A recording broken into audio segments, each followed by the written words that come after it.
जब दवा बनी जानलेवा जहर, मासूमों की मौत ने हर दिल को झकझोरा। नमस्कार, आप देख रहे हैं एमपी की आवाज शॉर्ट न्यूज। आगे खबर को विस्तार से बताएंगे। छिंदवाड़ा में जहरीले कफ सिरप कोल्ड ड्रिंक से 11 मासूम बच्चों की मौत हुई है, जिसमें 48.6 डाइथिलिन ग्लाइकोल पाया गया।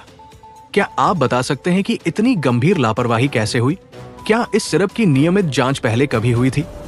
मृतकों के परिवारों को मुआवजा कब तक मिलेगा? और क्या सरकार बच्चों के इलाज का पूरा खर्च उठाएगी? क्या दोषियों के खिलाफ तुरंत कड़ी कार्रवाई की गई है?